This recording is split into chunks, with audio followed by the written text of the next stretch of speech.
Opa galera, sejam bem-vindos ao canal do Pod. Meu nome é João Pedro Castro. Eu já fui ouro e bronze no OBI e hoje a gente vai resolver o problema com concatena dígitos que caiu na segunda fase turno A da OBI 2024. Então vou começar a ler o enunciado. Beatriz está se divertindo com um novo jogo que ela inventou, o concatena dígitos.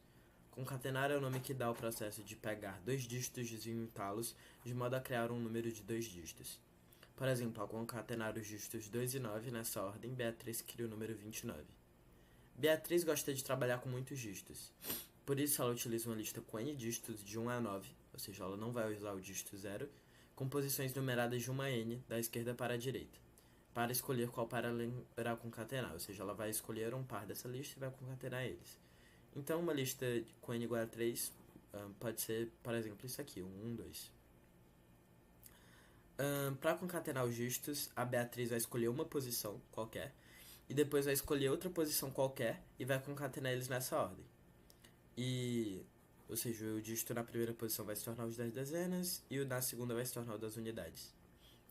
Então, um exemplo aqui que ele deu foi escolher a primeira posição, que possui o dígito 1, e depois escolher a terceira posição, que possui o dígito 2, e formar o 12.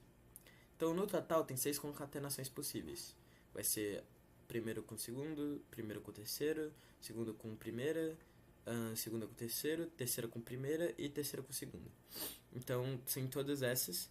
E o potencial de uma lista vai ser a soma de todas essas concatenações possíveis. E o potencial de um intervalo contínuo de uma lista, ou seja, o potencial de um segmento contínuo de uma lista, vai ser o potencial da lista se a gente considerar só esse intervalo. Ou seja, se a gente pegar esse intervalo como se fosse uma lista individual, vai ser o potencial dele. A Beatriz acabou de criar uma nova lista de dígitos e pretende escolher um intervalo contínuo para brincar. E para isso ela gostaria de saber o potencial de diversos intervalos contínuos da lista. Ela vai fazer Q perguntas no seguinte formato: dado o intervalo contínuo LR da lista de dígitos, qual o potencial do intervalo de L até R? Então é basicamente isso que ela está pedindo, né? Exatamente isso.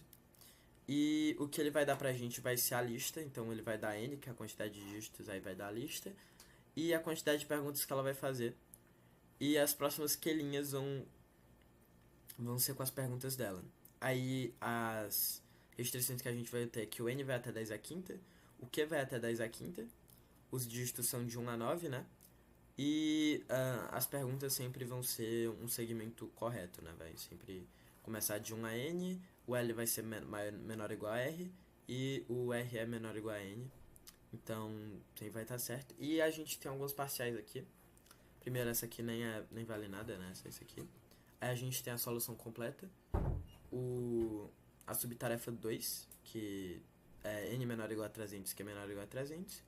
E a subtarefa 3, que é N menor ou igual a 4000, que é menor ou igual a 4000. Então é isso. E agora que a gente já tem o enunciado e já sabe o que é que o problema está pedindo, bora resolver. Tá, então voltando para a solução aqui. Vamos ver o que é que a gente pode fazer. Eu vou dar a solução de cada uma das subtasks, porque cada uma tem um insight legal. Então primeiro a gente tem a subtask que diz que o n e o q são menores ou iguais a 300. Para essa subtask em específico, a gente pode realmente só brutar tudo. Então, eu vou ter um intervalo aqui, né? Que o tamanho máximo dele vai ser 300, porque ele não vai passar do tamanho da string, né? E para cada posição desse intervalo, ou seja, para cada dígito desse intervalo, eu posso ver como é que é a soma dele com todos os outros dígitos. Ou seja, eu posso meio que ver todos os pares, né? Então eu posso ver todas as combinações 2 a 2 e somar elas todas no final.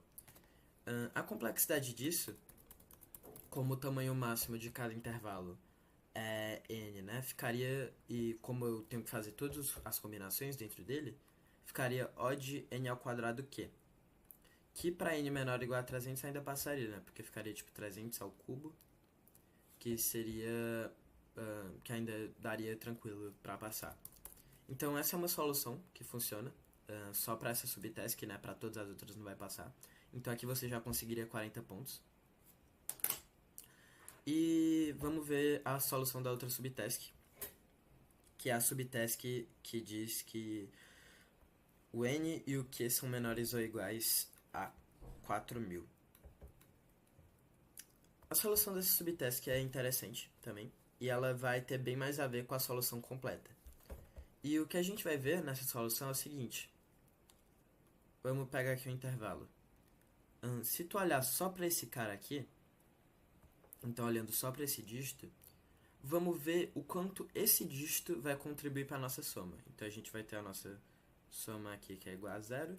Vamos ver quanto o nosso dígito vai contribuir para essa soma.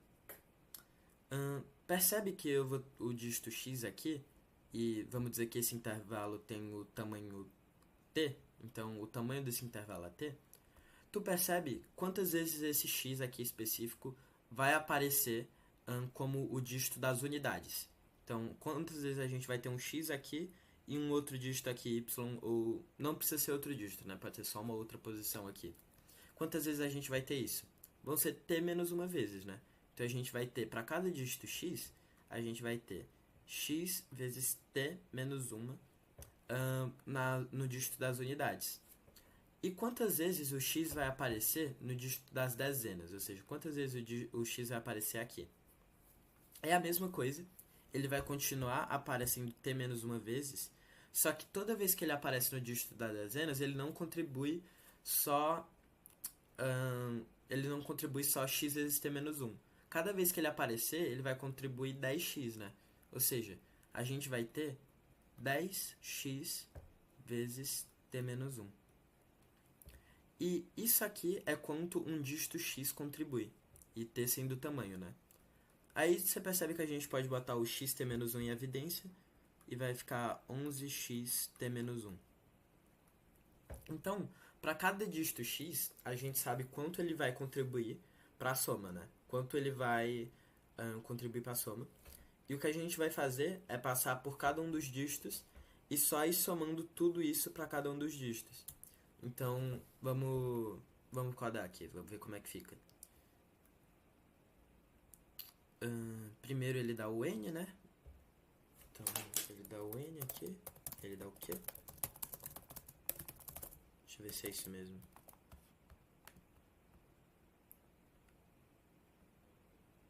Isso, tá. Aí a gente vai ter aqui um vetor, que eu vou declarar aqui fora. E ele vai ter... vamos botar logo o tamanho completo, né? Porque a gente não precisa se preocupar com isso depois. Aí ele vai ter aqui...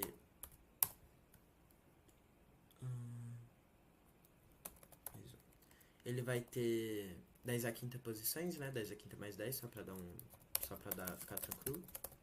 A gente recebe cada um dos valores aqui. Vamos dar assim em vez de... E agora, para cada uma das carries, o que a gente vai fazer é o seguinte. Inclusive tem um truque legal, não é um truque, né? É só um jeito mais fácil de codar. Que quando você não vai usar o número depois, você pode só botar isso aqui, o IOQ menos menos. Porque aí ele vai ir diminuindo 1 toda vez do Q, e quando ele chegar em 0 ele vai parar, né? Porque 0 é false. Então isso aqui funciona, mas aí no final desse loop o Q vai ser 0. Então você só faz isso quando você não liga pro Q. E é só mais fácil é mais rápido de programar. Mas enfim. Aí a gente vai receber o L e o R. Sem L, R. E vamos calcular logo o T. O T vai ser... O tamanho de segmento, se vocês não sabem, é R menos L mais 1. Isso é fácil de intuir, né? Então, por exemplo, se o L for 1 e o R for 2, você vai ter duas posições, né? Você vai ter 2 menos 1 mais 1, que é igual a 2. Então, essa é uma fórmula interessante de você saber. E agora, o que a gente vai fazer é só passar por cada uma das posições. Então, a gente vai fazer um loop de I igual a L até R. E vai, inclusive, criar uma variável soma aqui. E mais um detalhe. Essa soma aqui, deixa eu ver.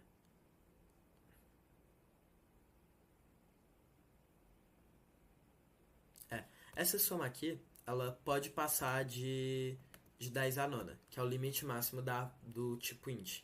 Então o que a gente vai querer fazer é inclusive declarar essa soma aqui como um long. Eu acho que nessa subtask aqui ela não vai passar do 10 a nona, mas na próxima ela já passaria. Então vamos só deixar o long só mesmo pra já deixar tranquilo. Então tá, a gente vai ter um long soma. E o que a gente vai fazer é que para cada um dos dígitos a gente vai somar usando a nossa fórmula. Então a gente vai somar 11 vezes o tamanho menos 1 vezes o valor do dígito, que vai ser v de i. E aí no final a gente só dá um cout e soma. E é isso, tá feito. Essa solução tá certa. Vamos só testar.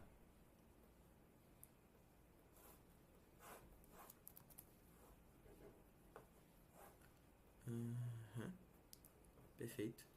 E enquanto ela tá certa, ela ainda é muito lenta, né? Vamos calcular a complexidade dela. A gente vai fazer no máximo n operações para cada carry. Então a complexidade fica O de nq. E O de nq passa para nq menor ou igual a 4000, mas não passa para o nosso caso final, né? Que é o de nq menores ou iguais a 10 a quinta. E o que é que a gente vai fazer para otimizar essa nossa solução? Vamos ver como é que fica a soma para o intervalo. Vai ser assim, né? Vai ficar 11 t menos 1. Aí vai ser o v de L mais... Vamos botar um L assim.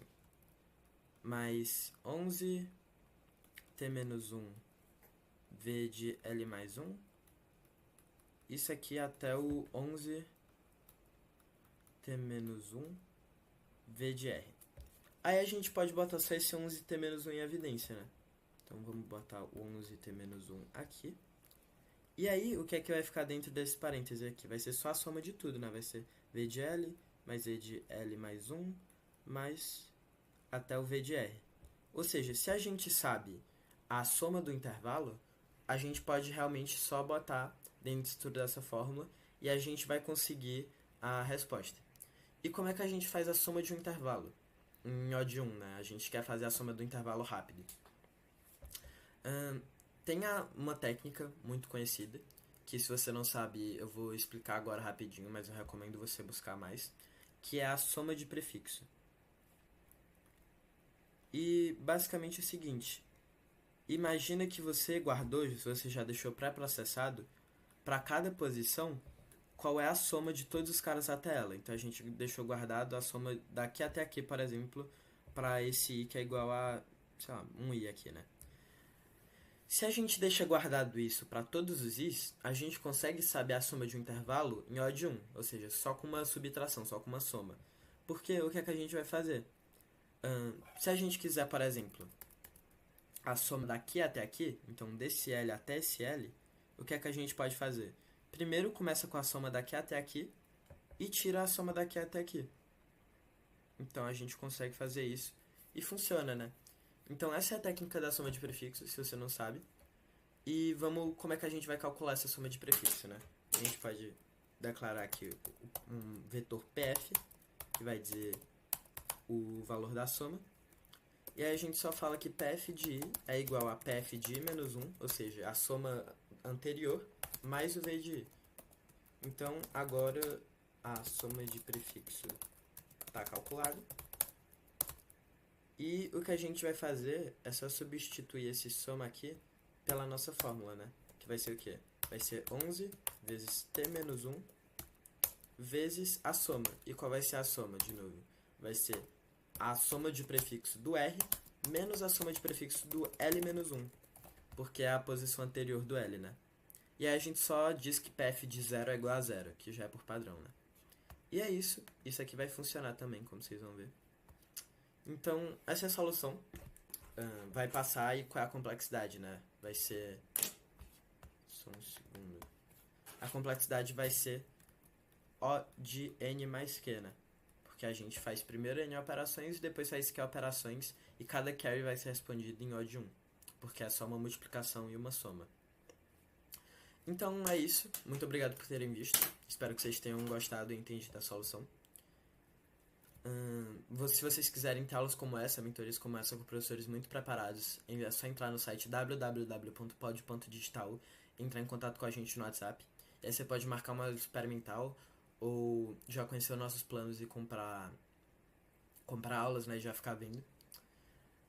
Compartilhe esse vídeo com os amigos, não deixem de se inscrever e deixar o like aqui no nosso canal. E vejo vocês na próxima.